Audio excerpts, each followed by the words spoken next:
Dear friends, this is episode number 77. We are continuing with Rule 22.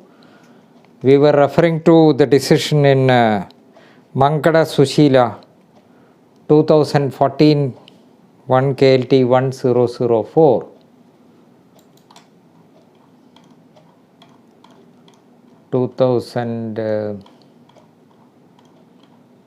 Yes, 14 1 KLT 1004.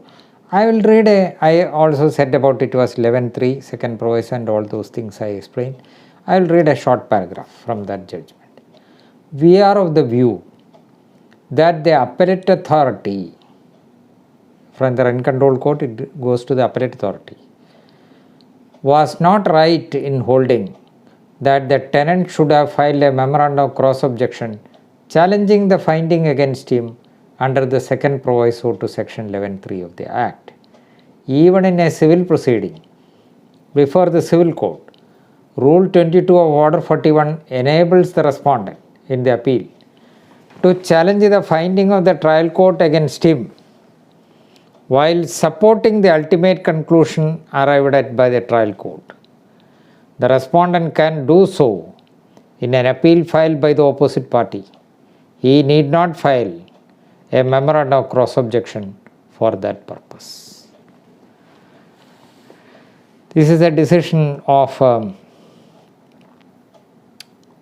the Kerala High Court Division Bench. Then there is another single bench decision of the Kerala High Court. 2010 3 KHC. 2010 3 KHC.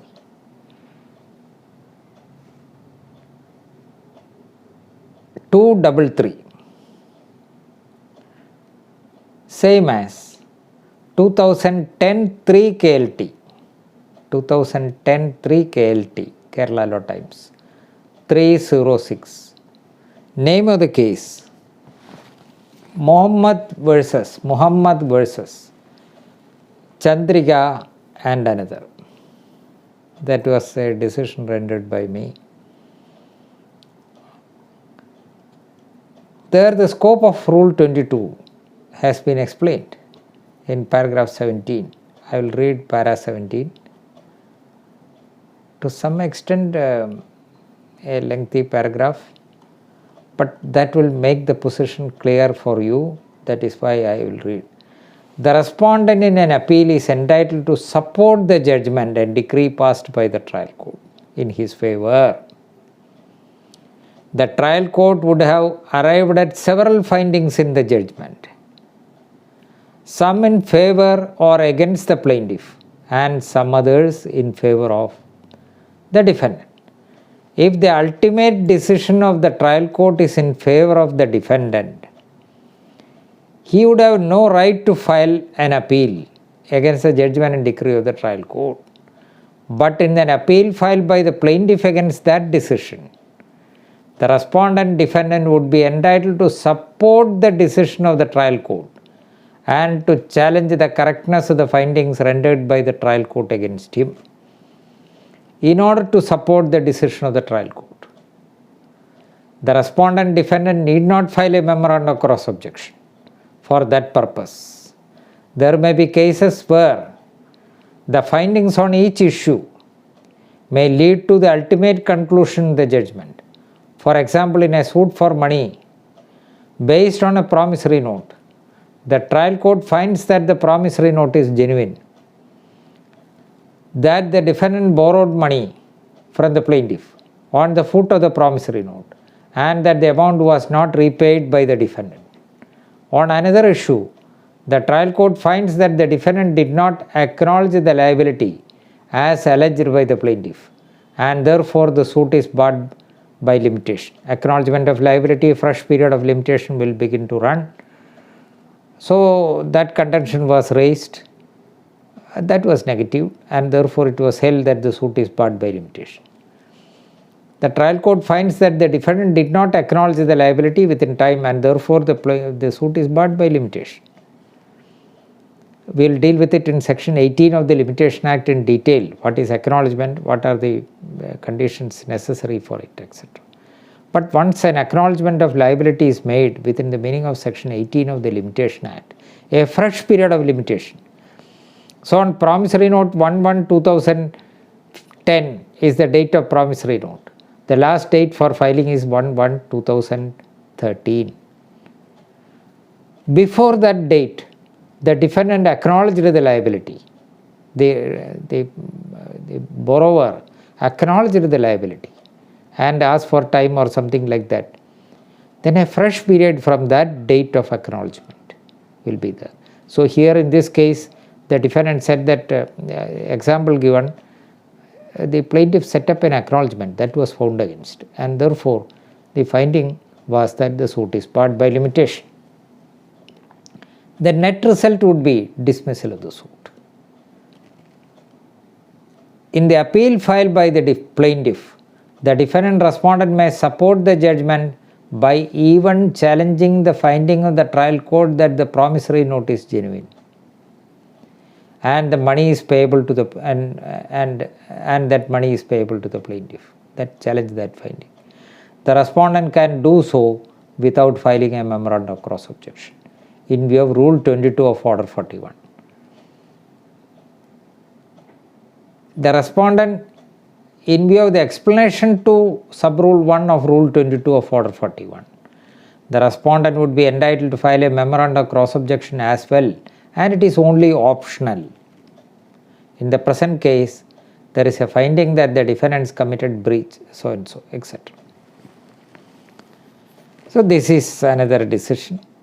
Then I will cite one Supreme Court judgment, AIR 2007 Supreme Court 989.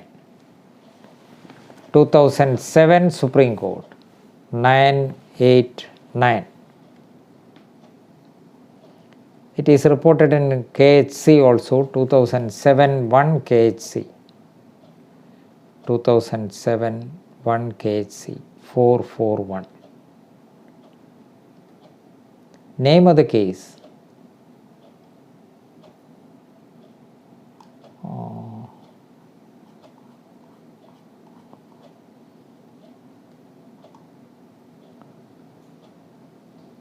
S. Nasir Ahmad versus State Bank of Mysore and others. State Bank of Mysore and others.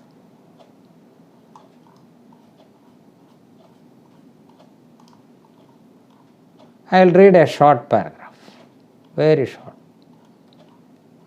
Not so short, but memorandum of cross objections need to be filed only when the respondent has been denied of any of the reliefs which has been claimed by him in the suit.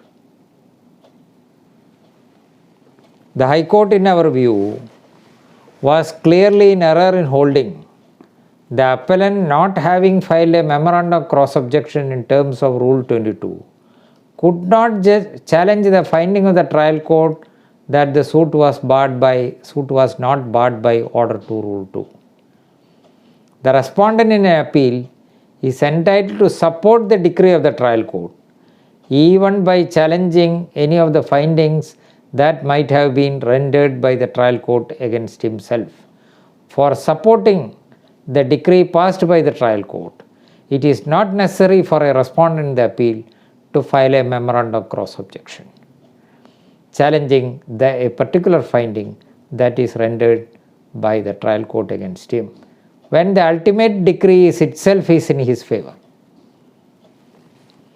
A memorandum of cross objection is needed only if the respondent claims any relief which had been negative to him by the trial court, and in addition to what he has already been given to the decree. In addition to what he has already been given by the decree under challenge. We have therefore no hesitation in accepting the submission of the learned counsel for the appellant that the High Court was in error in proceeding on the basis that the appellant, not having filed a memorandum of cross objection, was not entitled to canvass the correctness of the finding on the bar under Order 2 Rule 2 of the CPC. Read that judgment by Justice H.K. Sema and Justice P.K. Balasubramaniam. Justice P.K. Balasubramaniam wrote the judgment. Very detailed judgment. Read that in full. That will give you a complete idea. A memorandum of cross objection is needed only if the respondent claims any relief which had been negative to him by the trial court, and in addition to what he has already been given by the decree under challenge. That makes the position very clear. Please go through that judgment and see. I have noticed that judgment of the Supreme Court was referred to in various other judgments, about 10 or 15 judgments. That is, you can get the list of it in the KHC decision. KHC citation also I gave. In that KHC decision, you will get this decision was referred to in the following cases. Those decisions also you will get there. Please read those decisions. You will get a clear idea of what Rule 22 is. And Rule 22, on many occasions, it may come to the help of the respondent. And the scope of Rule 22, the respondent, see, a decision is rendered by the trial court. Sometimes the parties are illiterate.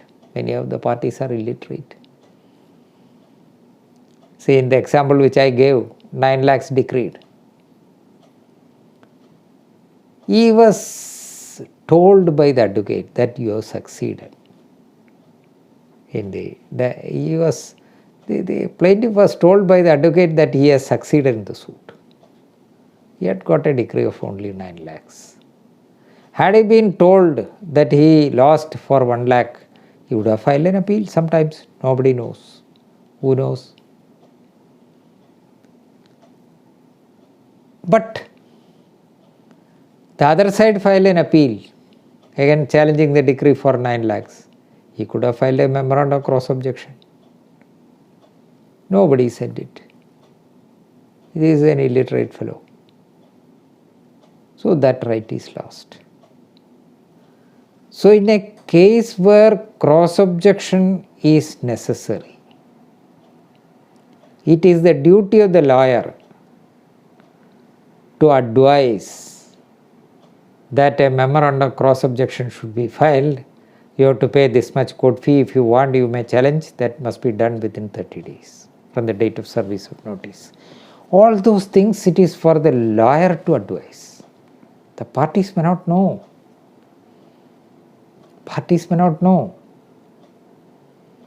So how does a lawyer know? A lawyer is engaged for the respondent. When a lawyer is engaged for the respondent, on the practical side of it, we know that we will just file a vakalat, then we will see the rest of the things later. Because there are more pressing needs, pressing cases to argue, to study. Therefore, we will not file the vakalat, we will say that to the clerk, all right, get the signature of the party in the vakalat, I will sign it, you file it. The papers will not be seen. Sometimes the party may not bring the papers, only the notice in the appeal will be brought. So the party does not know that he has got a right to, or he has rather a duty to file a memorandum of cross objection if he wants to succeed in full. It is the duty of the lawyer to advise the party that you have to file a cross objection. Sometimes a party may say that, may be advised by somebody that you have to file a cross objection and he has to pay this much court fee. You see that paper and you find that it is not necessary to file a cross objection and spend money, you can support the finding, support the decision of the trial court, and at the same time oppose the finding against that your party. You can do so without filing a cross objection. Why should your party spend money on it? So all these things are to be decided ultimately by the lawyer. Decision should be taken by him. and a proper advice should be given to the party, for which whenever you are engaged as a lawyer for respondent, you have to be alert. Find out what are all the, at least the findings, what is the case, and what are all the findings at least. Not read the whole. Then you can understand. So for which we have to understand the real scope of Rule 22.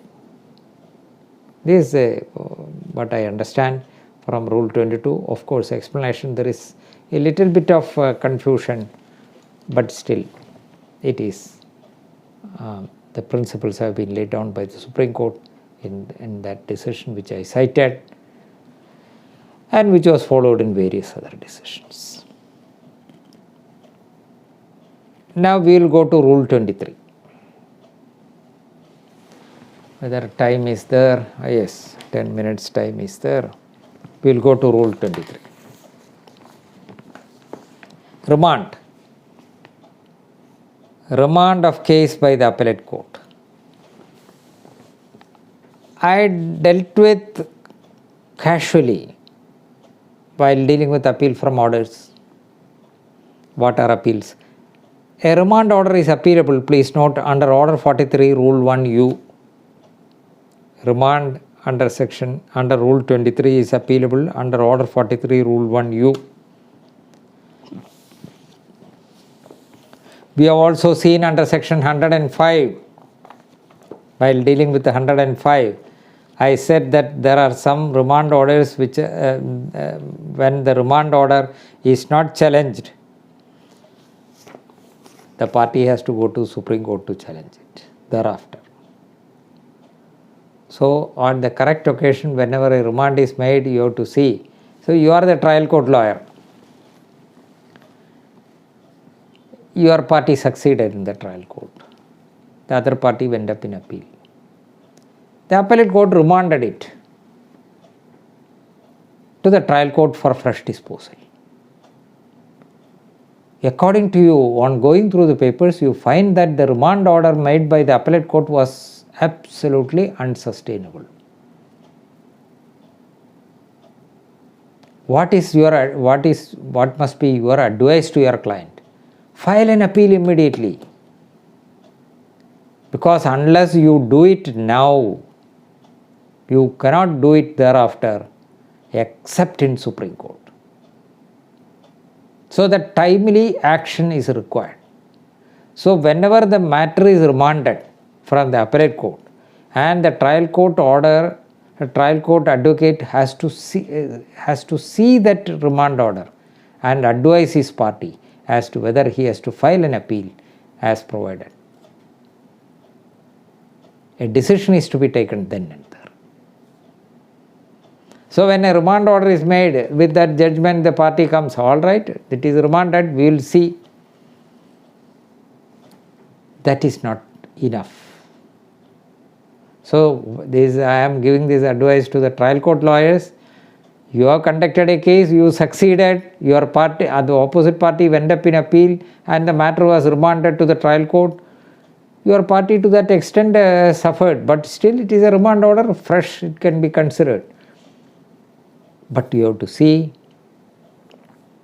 that whether the remand order was just and proper or whether there is scope for challenge.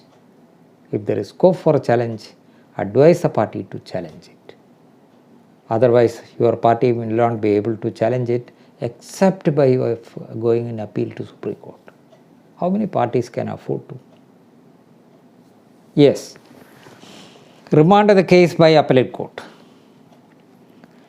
Where the court from whose decree an appeal is preferred. And where the court from whose decree an appeal is preferred has disposed of the suit upon a preliminary point and the decree is reversed in appeal, or where the appellate court in reversing or setting aside the decree under appeal considers it necessary in the interest of justice to remand the case. The appellate court may by order remand the case and may further direct what issue or issues shall be tried in the case so remanded. and shall send a copy of its judgment and order to the court from whose decree the appeal is preferred, with a direction to readmit the suit under its original number in the register of civil suit and proceed to determine the suit. And the evidence, if any, recorded during the original trial, shall, subject to all just exceptions, be evidence during the trial after remand. There is a Rule 23. Major part of the second half is procedure. We need not worry about it. What should be done after remand? Whether de novo trial or start from the stage, etc. So many things are to be considered. And the trial court is bound by the remand order. What all cases remand can be made? The trial court has disposed of the suit upon a preliminary point, and the decree is reversed in appeal. The trial court has disposed of the suit upon a preliminary point, and the decree is reversed in appeal. I will give an example. I filed a suit against you. You raised a contention that my suit is barred by res judicata. You produce all the necessary documents, judgments, pleadings and all those things to support it. You also say that it may be tried as a preliminary point under Order 14 Rule 2, and all the parameters are there. It is a pure question of law and not a mixed question of law. In fact, because the papers will themselves make the position clear that the suit is barred by res judicata. That trial court decides that the suit is barred by res judicata. Then is it necessary to consider other issues? No. On a preliminary issue, it can be decided. Or whether it is barred by limitation. Let us take it. Barred by limitation. And the defendant says that only the pleadings and questions of law, that's all, nothing else. Only the plaintiff's own case, it is barred by res judicata. Or records which are produced, undisputable records. So it is a question of law which can be decided. And a decision is rendered and the suit is dismissed. The plaintiff files an appeal. When a preliminary point is decided, preliminary issue is decided, the suit itself has to be disposed of. Suit is barred by res judicata, the suit has to be dismissed. Suit is barred by limitation, the suit has to be dismissed. There is no answering the preliminary point and keeping the suit there. That is the beauty of Order 14 Rule 2. That is the beauty of deciding a preliminary issue. That the whole thing is disposed of. So that in a particular case, the case is disposed of on a preliminary point. Say for example, as I said, res judicata. My suit is dismissed. I file an appeal. The appellate court says that my suit is not barred by res judicata. Your contention is not correct. It is not barred by res judicata. Then what else the appellate court can do except by way of remand? Because other issues are not answered. So the matter requires a remand. That is why Order 14 Rule 2 was amended in 1976 and made it stricter. Certain conditions are to be satisfied. We will deal with it, Rule 23, in the next episode. Thank you. The rest of it in the next episode. Thank you.